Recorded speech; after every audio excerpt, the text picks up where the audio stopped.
Nous rentrons à présent dans la deuxième partie des Acteurs de l'écho consacrée à notre débat et nous vous présentons ce fameux projet Columbus. Alors Jean-Livre Tilka, bonjour. Vous êtes Bonjour. le groupe R&D directeur de Carmeuse. Vous êtes un PhD en chimie mais aussi fort impliqué dans la valorisation du CO2, notamment au niveau européen. On va beaucoup en parler de ce CO2 aujourd'hui. Miguel Mateus, bonjour. Bonjour. Alors vous êtes le Head of Business Development France et Belgique d'Engie, mais vous avez aussi développé des projets en Australie pour Engie. Raphaël Thillot, bonjour. Vous êtes Executive Vice President Renewable and Hydrogen chez John Cockerill. Vous avez été consultant chez BCG avant de basculer dans l'industrie de l'énergie. Nicolas Valette, bonjour. Alors vous êtes le partenaire qui dirigeait la partie conseil en développement durable chez EY. Vous avez aussi été CFO de chez l'Empiris, toujours dans l'énergie.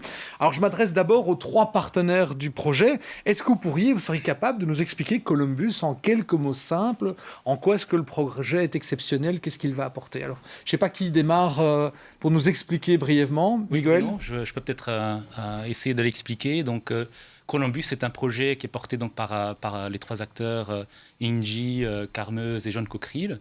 C'est un projet où nous avons décidé de combiner nos forces pour relever les défis techniques et économiques de ce projet qui consiste à capturer et réutiliser le CO2. Alors, le CO2 qui est produit chez Carmeuse. Tout à fait. Vous fabriquez de la chaux, c'est intensif en énergie, il y a beaucoup de carbone qui est produit. Donc c'est ce que vous récupérez dans le projet? Ce n'est pas uniquement au niveau de l'énergie, c'est également au niveau du procédé lui-même.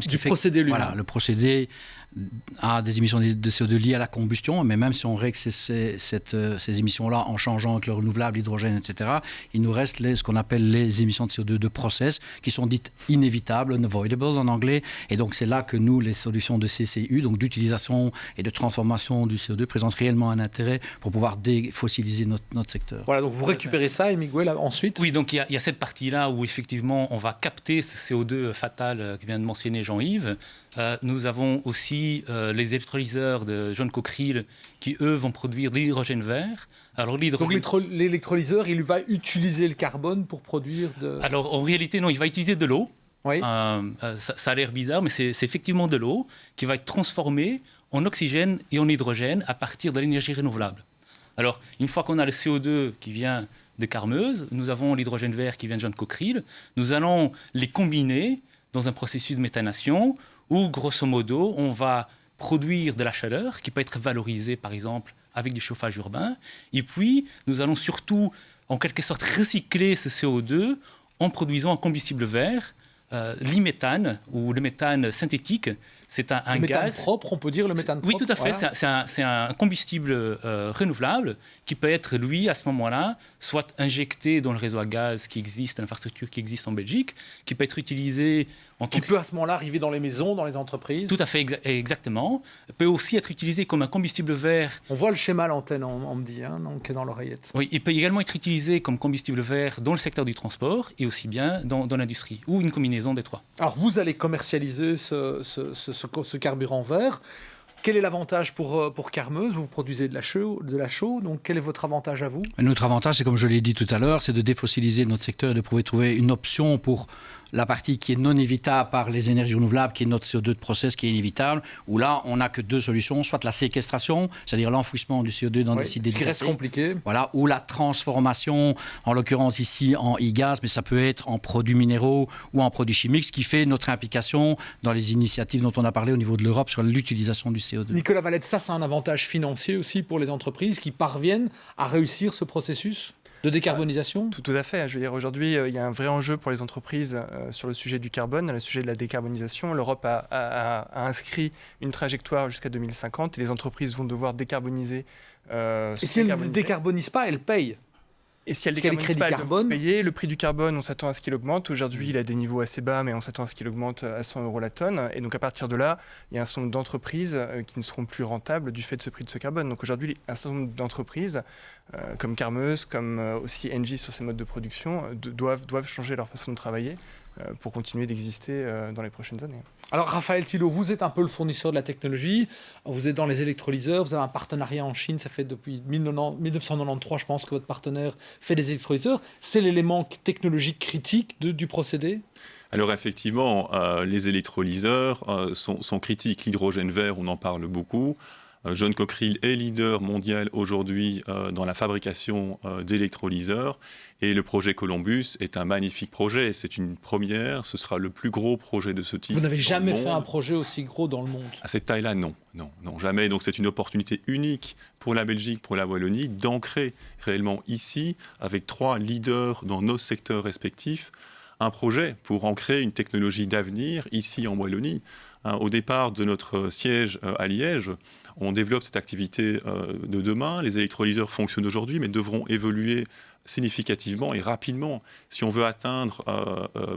Oui, encore des gains d'efficience qu'on peut avoir avec les électrolyseurs. Le défi, c'est baisser les coûts de l'hydrogène vert. Et pour ça, il faut des équipements qui soient plus efficaces, qui soient plus économiques. Il faut gagner aussi en volume. Donc apprendre ici localement sur un tel projet, c'est réellement une opportunité. Donc vous parlez réellement d'apprentissage. Donc il y a vraiment un risque industriel. Vous n'avez jamais fait un projet de cette taille-là. Et donc c'est des apprentissages. C'est un risque industriel, technologique qui va venir s'ajouter. Alors je dirais l'électrolyse fonctionne très bien. Le défi ici, c'est le faire à plus grande taille. On parle de 70 MW. Et c'est le combiner. Le combiner avec effectivement le CO2. En faire de l'e-méthane. Donc on n'est plus du tout sur un projet de type R&D, c'est un vrai projet industriel. Ça a été dit plutôt dans l'émission, l'Europe a besoin de projets comme celui-là. Celui-là, demain, il faudra le multiplier, en faire des dizaines. Donc, allez, on va utiliser un terme anglais, c'est une sorte de showcase alors pour vous au niveau mondial? Et pour moi, le caractère innovant ne réside pas dans une pièce, mais dans les 3 pièces du puzzle du projet. Puisqu'il y a dans la combinaison. La combinaison, mais dans les pièces également. On a parlé d'électrolyseurs. Nous, en ce qui nous concerne, notre ambition est de construire une toute nouvelle génération de four à chaud qui est à la fois plus efficient aussi. C'est plus que ça, c'est de produire un flux de CO2 qui soit compatible avec les exigences des procédés de méthanation. Ça veut dire quoi? Compatible, ça veut dire maîtrisable sur toute la chaîne, qu'on puisse le récupérer? Plus concentré. Pour l'instant, l'ensemble de nos fours ont des émissions qui sont relativement diluées. Pour pouvoir travailler avec les technologies de méthanation, il faut le concentrer à un niveau tel que les catalyseurs ou les systèmes de méthanation puissent convertir ce CO2. Ça veut dire que vous combinez au moins 2, et on va parler d'Engie maintenant, 2 enjeux technologiques, 2 enjeux d'innovation qui ne sont pas encore parfaitement maîtrisés. Absolument. Et chez vous, chez Engie? Et puis la 3e pièce qui est la méthanation, donc prendre ces deux substances, l'hydrogène et le CO2, et le transformer en ce combustible renouvelable. Et ça, c'est un processus qui est quand même connu, la méthanisation. Méthanation, c'est une technologie qui existe, qui n'existe pas nécessairement encore à cette taille-ci, et qui n'existe pas nécessairement avec cet interfaçage, puisqu'au final, c'est une usine qui va devoir tourner en continu avec tous les aléas que ça peut causer, et puis aussi d'un point de vue commercialisation de ce combustible vert dans le marché belge. Je pense qu'effectivement, il y a le côté innovation de combiner ces trois pièces du puzzle, mais aussi de par sa taille. Et comme a très bien été mentionné, l'idée, ce n'est pas non seulement de faire ça une fois, mais après de faire une 2e fois, une 3e fois, une 4e fois, et qui cède avec des tailles de plus en plus conséquentes. Allez, on fait un peu de sociétal. Pour la société Nicolas Valette, en quoi est-ce qu'un projet comme ça est extrêmement à la fois important, mais aussi porteur d'espoir ? Il est important à plusieurs égards. On a fait une étude chez EY qui visait à recenser un certain nombre de projets qui allaient dans le sens de la transition énergétique au niveau européen. On a identifié 1000 projets qui pouvaient aller... Mais aucun de cette taille-là. Certains étaient en cours de cette taille-là, enfin commençaient, on est encore en phase de pilote, et je pense que sur la partie hydrogène, on est vraiment au début du voyage, on n'est pas du tout à la fin. Donc on avait identifié 1000 projets, et sur ces 1000 projets, on estime qu'on peut générer 2,8 millions d'emplois au niveau de l'Europe. Je pense que c'est un des enjeux aujourd'hui de l'Europe. Vous parlez d'emplois directs ou d'emplois directs et indirects? D'emplois au global, donc direct et indirect. Et c'est effectivement pour moi un des enjeux aujourd'hui de cette transition énergétique et de cet objectif que l'Europe s'est donné d'être carbone neutre en 2050, qui est aussi d'accompagner... Sans des projets comme ça, on n'y arrivera pas? Il est clair que sans des projets comme ça, on n'y arrivera pas. Vous disiez qu'on en a besoin de dizaines, mais je pense qu'on a besoin même plus que de dizaines pour arriver à remplir les objectifs d'être carbone neutre en 2050. Et comme je le disais, derrière ces générateurs d'emplois, avec d'autres questions que ça pose sur la reconversion d'un certain nombre de personnes vers peut-être des nouveaux métiers, des nouvelles technologies, et d'accompagner cette évolution pour que les gens conservent leur emploi en Europe. Et l'autre aspect qui est l'industrialisation de l'Europe, qui est souvent discutée. On l'a vu avec le Covid, les masques, les débats sur le vaccin. Et une logique aussi plus continentale qu'avant. Exact. Et donc on doit maintenir cette base industrielle en Europe. Et donc ce type de projet est formidable pour la Belgique, pour la Wallonie et pour l'Europe. Tout à fait. C'est vraiment à la fois un risque pour notre industrie, mais aussi une très belle opportunité. Donc on sait qu'on va devoir aller vers la décarbonation, on sait qu'on va devoir aller vite, et il faut que la Belgique saisisse ces opportunités-là. Et ceci c'est un projet qui permettrait de faire un premier pas dans cette direction-là. Alors nous sommes à la moitié de cette émission, on replonge dans le projet Columbus, dans les détails. On a parlé avec Benoît Gailly des facteurs importants dans un projet d'alliance de ce type. On a parlé d'IP, de protection de la propriété intellectuelle. On a parlé aussi de culture. Comment est-ce que vous allez gérer ça dans un projet aussi grand dans lequel, vous le disiez, il va y avoir des innovations? Comment est-ce qu'on va gérer l'IP qui va être généré, donc la propriété intellectuelle, ce que vous allez inventer, Miguel ou Raphaël Alors, en termes d'IP, donc propriété intellectuelle, donc ceci c'est une collaboration pour laquelle Columbus c'est le premier projet, mais on souhaite en faire beaucoup d'autres ensemble. Et donc c'est clair que malgré chacun... Mais l'IP va rester dans le projet, dans le véhicule du projet? Donc il y aura toute une série de choses qui vont devoir être créées pour faire que ces pièces du puzzle puissent fonctionner ensemble. Oui. Et cela, c'est quelque chose qu'on va partager entre nous, effectivement. Et donc vous allez breveter, Raphaël, en cours de projet, vous allez breveter ce que vous allez découvrir ou pas? Donc pour compléter ce qu'a dit Miguel d'Engie, ce qu'on va développer ensemble, donc ce qu'on va développer de nouveau ensemble sera partagé entre les partenaires. Ça veut dire qu'il y aura une copropriété de la technologie qui sera développée? Pour la partie nouvelle qu'on va co-développer ensemble, effectivement. Ouais. Ok, donc ça c'est prévu, vous avez des contrats, vous faites des contrats à ce moment-là. Et sur la culture, alors on le sait, un des enjeux quand on a des alliances, c'est de mixer des cultures. Je peux pas, vous êtes tous des industriels, mais je ne peux pas penser qu'il y a un parfait alignement culturel. Comment est-ce que vous allez gérer ça? Il est déjà pas mauvais, je crois, l'aliment, ce qui fait d'ailleurs la preuve de notre participation à ce projet. Je peux vous dire, vous avez l'air de correctement vous entendre, plus que correctement vous entendre. C'est plus que ça. Donc, culturellement, il faut savoir que ce sont quand même 3 sociétés qui ont un ancrage local très fort, qui se connaissent très bien. Dans la façon... Ça veut dire que vous connaissiez avant Columbus? Oui.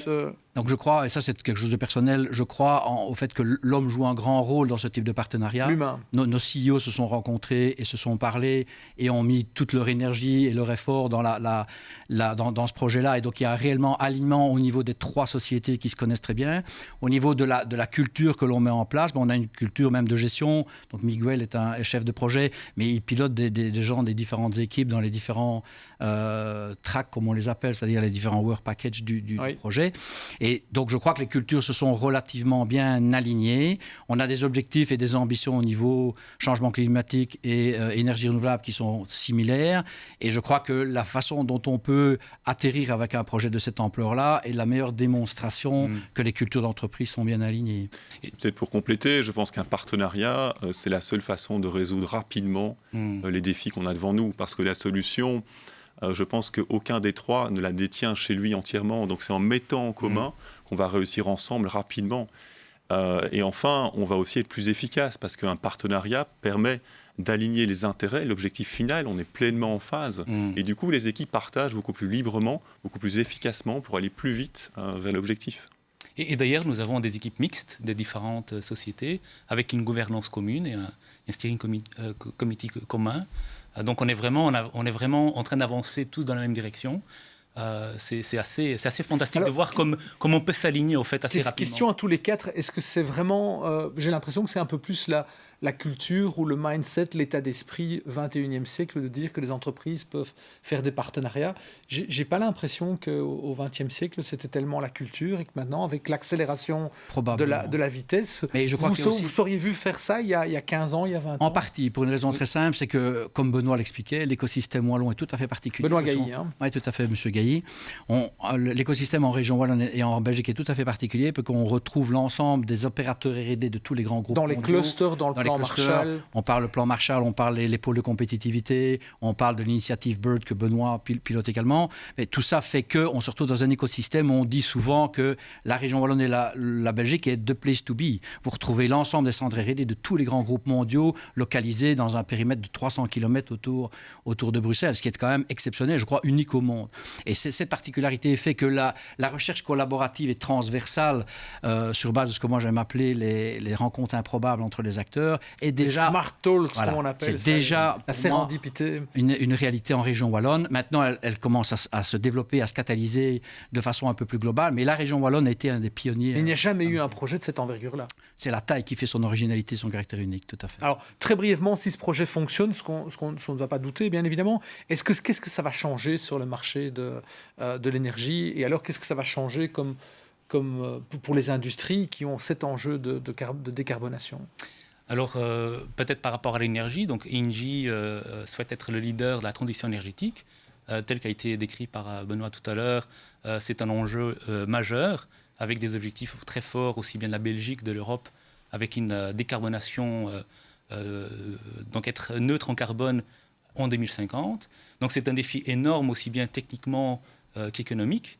Et nous sommes convaincus qu'il faut non seulement agir sur le secteur de l'énergie, mais aussi collaborer avec d'autres acteurs industriels, d'autres secteurs, afin de pouvoir décarboner l'industrie. Donc c'est tout à fait aligné avec notre stratégie, et c'est vraiment avec un grand plaisir qu'on travaille avec 2 autres grands groupes afin d'aller dans ces directions-là. Et ceci d'ailleurs, c'est un projet parmi d'autres que nous développons avec cette même philosophie, mais celui-ci c'est vraiment un beau projet wallon que nous sommes très contents de mettre ici en évidence aujourd'hui. Nicolas Valette, pas de décarbonation, plus d'industrie.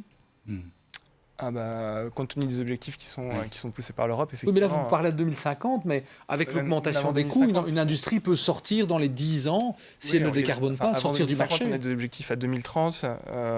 On a une réforme du marché des ETS, des quotas de CO2 qui va être faite probablement au mois de juin, annoncée par l'Europe.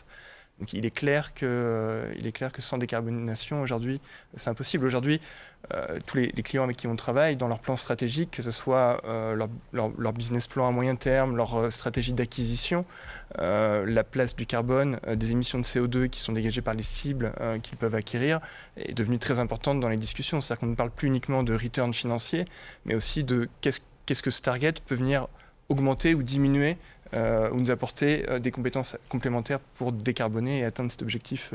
Alors, Carmeuse a eu l'occasion de sauter dans ce projet et d'y contribuer, mais comment vont faire les autres industries carbonées pour pouvoir résoudre cette problématique de décarbonation?